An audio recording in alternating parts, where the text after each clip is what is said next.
dont j'ai besoin, Dieu me l'a donné.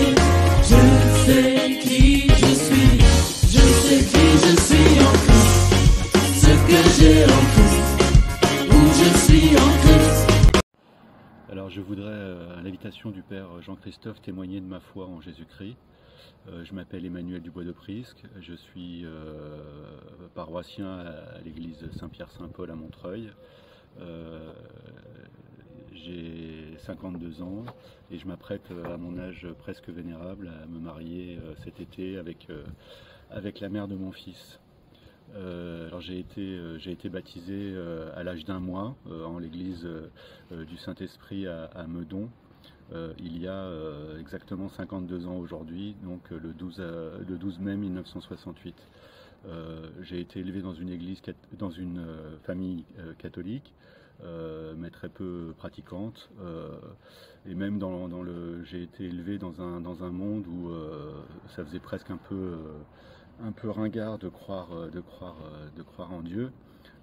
Ça paraissait être une chose du passé qui avait vocation à être remplacée par la science, par exemple. Enfin, bon, les catholiques apparaissaient pas comme des gens particulièrement tournés vers l'avenir, et le monde de demain, le monde qui était devant nous, paraissait plutôt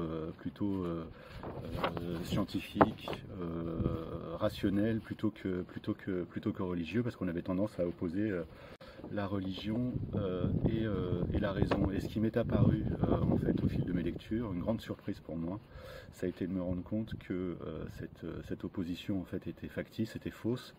J'ai lu un ouvrage d'un auteur catholique que je vous recommande vivement, qui s'appelle René Girard, un ouvrage qui s'appelle Mensonges romantiques et vérités romanesques. Et dans cet ouvrage, j'ai constaté à quel point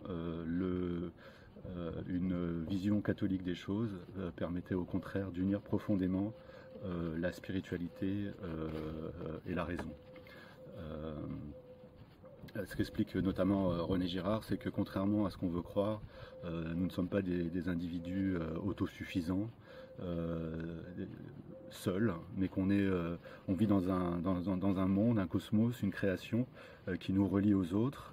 Et ce qu'on doit apprendre en devenant adulte, au fond, c'est la reconnaissance plutôt que cette illusion d'autosuffisance, donc la reconnaissance envers Dieu, envers les autres, plutôt que cette illusion d'autosuffisance qu'on peut éprouver et que le monde moderne, d'une certaine façon, nous pousse à éprouver, c'est-à-dire l'idée qu'on se serait fait tout seul, qu'on est des self-made man, qu'on ne doit rien à personne, alors qu'en fait on doit tout aux autres, on doit tout à Dieu, et c'est ce sentiment de reconnaissance au sens fort du terme qui m'a d'une certaine façon converti.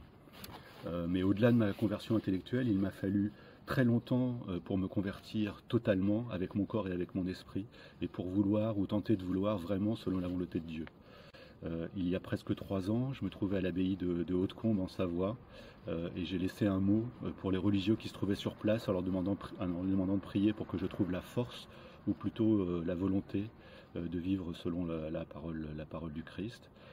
Et le lendemain, c'était le jour de l'Assomption, le 15 août, à l'heure précise à laquelle je pense que les religieux priaient pour moi à midi, puisque c'était l'heure de leur office. Ce que j'avais à faire m'est apparu clairement, très clairement, et je m'efforce depuis de me souvenir de cette promesse et de vivre vraiment complètement selon la volonté du Christ, dans un véritable engagement de toute ma personne. Alors ça fait pas de moi un saint, rassurez-vous, mais j'ai néanmoins le sentiment libérateur de vivre aujourd'hui en accord avec ma foi, dans une forme d'unité de toute ma personne, et j'en remercie le Seigneur. La prière des autres m'a transformé, et c'est pourquoi aujourd'hui je prie chaque jour, en essayant chaque jour, je prie chaque jour, oui, en essayant chaque jour de prier pour les personnes qui m'entourent.